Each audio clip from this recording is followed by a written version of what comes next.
Good morning. I'm on another morning walk, and usually my church sister would go on the walks with me, but this morning it was a bit rainy and she decided to stay in and relax a bit and have her devotion and so on. But because I'm gonna stop walking when I go off on vacation, which is this week, I decided to just finish out the month of July. So I decided to come walk by myself. Now, since I don't have any company, my camera is my company. And so I decided to just do another video to answer some of the questions that persons have been asking a lot.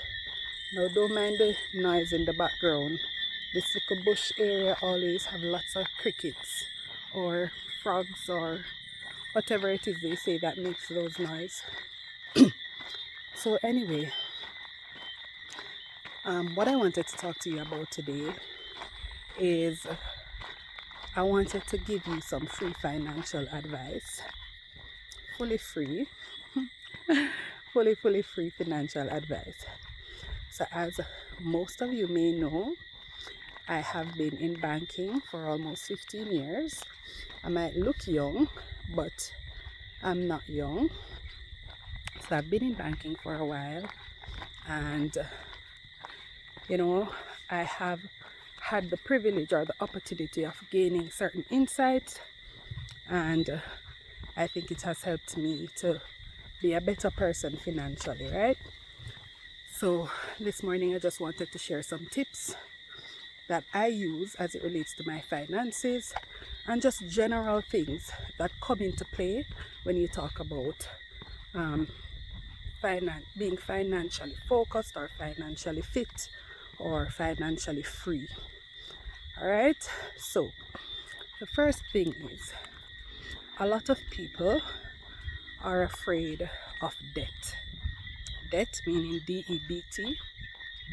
A lot of people are afraid of debt.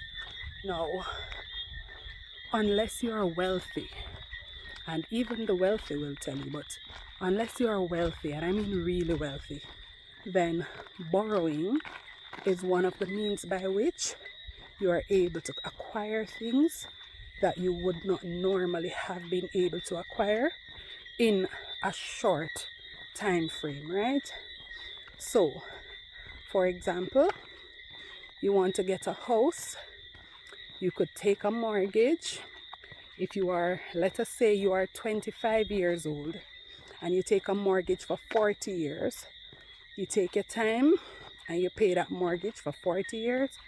By age 65, you're done paying it, but you would have lived in that house for 45 years. So you would have had the benefit of living there while you're paying for it. Whereas if you decided to save for that house, right? Even if you saved that same money that you're paying on your loan for 40 years, chances are 40 years down the line, you would not have been able to purchase a house because of inflation. So that same money that you would have been paying for the loan every month, if you were saving it, you perhaps would not be able to purchase a house 40 years down the line. So while it is good if you can just save and buy what you want, not every one of us will be able to do that, and that's okay. So borrowing is okay. So that's the first thing I would say. Don't be afraid of debt. The second thing I would say to anybody or to everybody is comparison is the thief of joy. I don't know if you've heard that saying before, but comparison is the thief of joy. Do not let, because of what you see somebody else with, you overextend yourself, do anything illegal, or get miserable, like you can't be content with what you have because of what you see others with, right? The important thing is that you run your own race. The important thing is understanding that not everything will happen overnight. It may happen overnight for some people. So let's say, for example, as a Christian, I cannot gamble, right?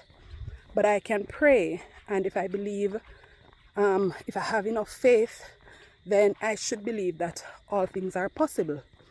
But if I go to my bed tonight and I pray and I say, Lord, give me $1 million, and I get up in the morning and I didn't get $1 million, right? I have to understand that not everything will happen immediately, that some things will take time, and that it is not my will. You know, sometimes what we want, we just want. We don't want anybody to tell us anything. We just feel like what we want, we must get.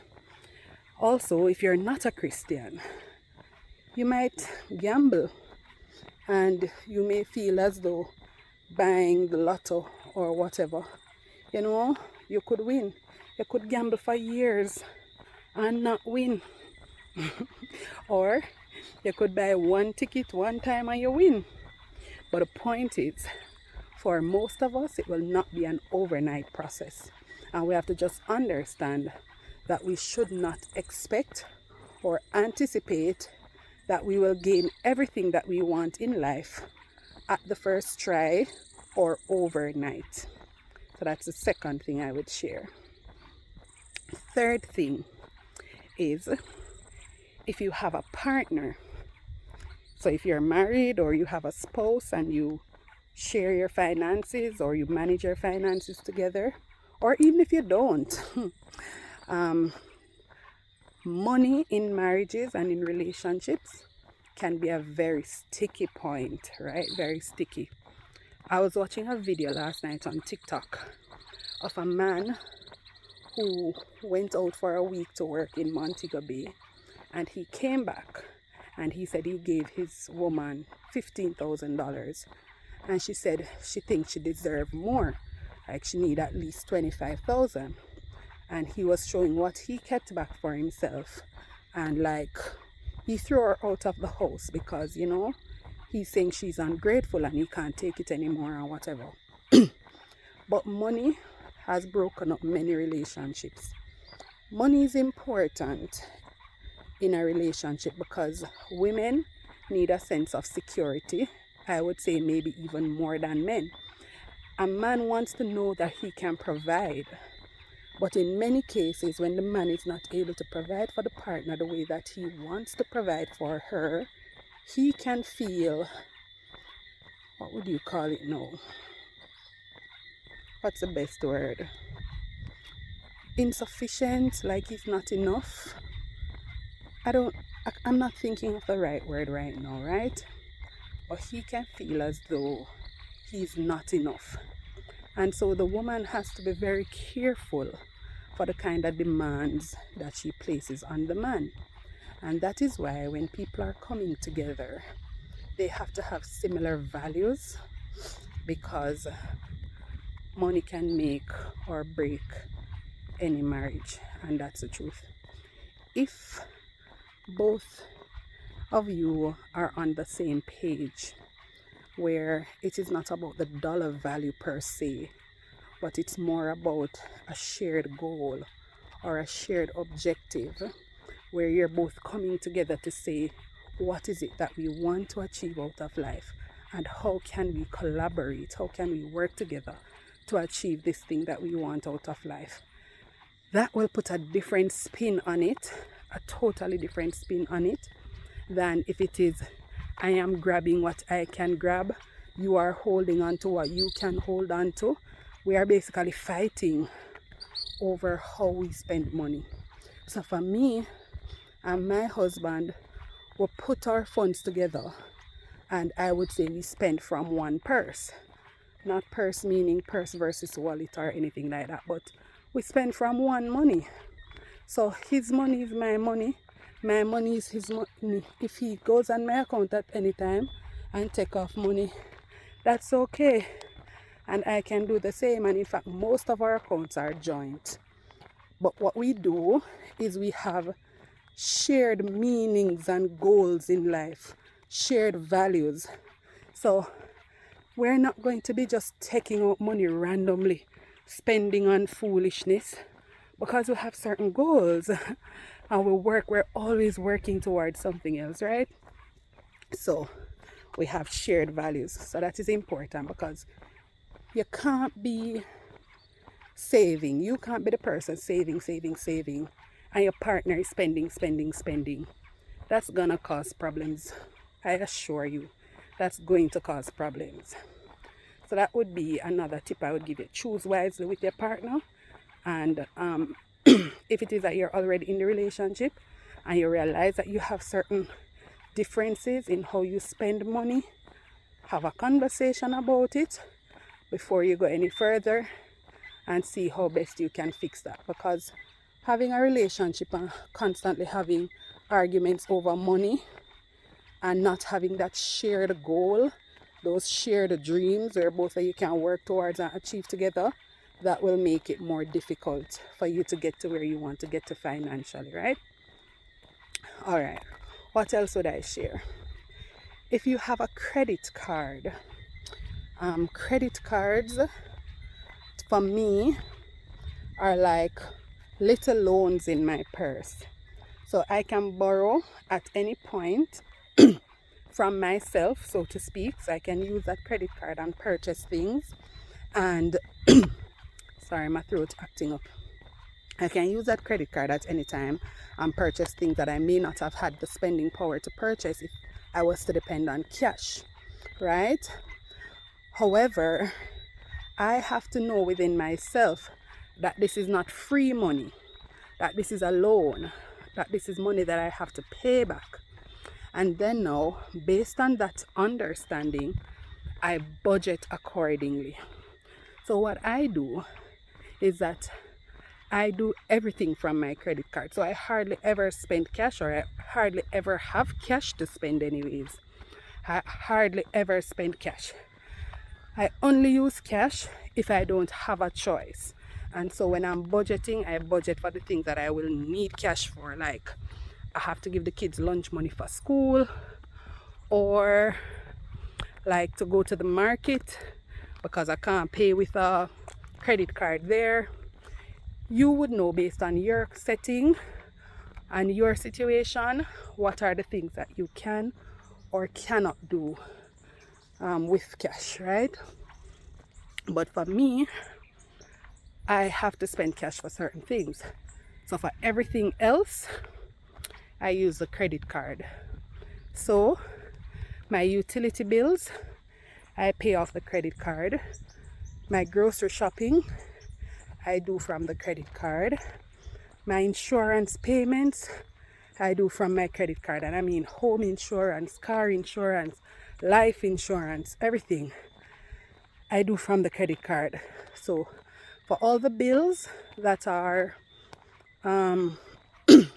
one flat amount, I automate them on my online banking platform. So those are just paid at a particular time each month. And then the others that will fluctuate, as soon as I get the bills, I pay them. Because I don't want to forget. I don't want to have anything cutting off on me. So even though I might get a bill today, and it is not due until August 15th, today is July 30th, right? I get a bill today, and it's not due till August 15th. I'm not going to wait until August 15th to pay it. I'm going to pay it now because I'm using the credit card. It's not like I need to wait until I get paid, right? But when I get paid now, I go on and I just clear back the credit card bill. If I can clear it back. Sometimes I can't clear it back, but at least I have a very good idea of how much I spent for the month, rather than if I was spending here, there, and everywhere off different cards or off different accounts. It's almost like whatever I spent from the credit card, I could say this is what I spent for the month. I would only probably need to add back like the lunch money, as I said, and the market money, but everything else is on the card. So I can see a very real picture of how I'm spending, so that I can make changes as I see fit, and I can budget as is necessary. My hand is tired. So if you see the camera moving up and down, my hand is tired. All right, what else would I suggest? All right, so that's it for the credit card. Use a credit card. Don't be afraid to use a credit card. Just manage it properly. If you know that you're not going to be able to pay back your credit card in full, then you either prepare for the interest that you're going to be charged, or you just wait until after the statement has been generated and then you spend. So you will end up having 55 days to pay interest free. So I've explained that a number of times on my lives on TikTok and so on, but hopefully you get it. If your statement is generated on the 5th of a month and you have a big purchase to do, you can spend from it on the 6th of the month, and then that amount will not be due that same month but the following month. So you will have 2 months to clear that payment. All right, so I'm trying to think if there is anything else that I would suggest. Can't think of anything else right now. Trying to think of other questions at first. Okay, I've already shared certain tips with you as it relates to using the equity in your home to borrow more. So if you do own a home, you can use the equity in your home to borrow at a reduced rate for a longer period than you would have been able to borrow on an unsecured loan. And that will help you to kind of streamline your finances. So if you have a lot of debt, a lot of different unsecured debt, for example, and you are able to consolidate, that will help. I think in a nutshell, that's it, guys. If you do have any questions, you can feel free to drop the question in the comments, and I will respond in the comment section. Can't think of anything else offhand, and I am winded because I'm climbing a hill, so that's where I'm coming from. All right, guys, so all the best. Hope you enjoyed these tips, and as I said, if you have questions, feel free to reach out in the comments and I'll be more than happy to assist. Bye.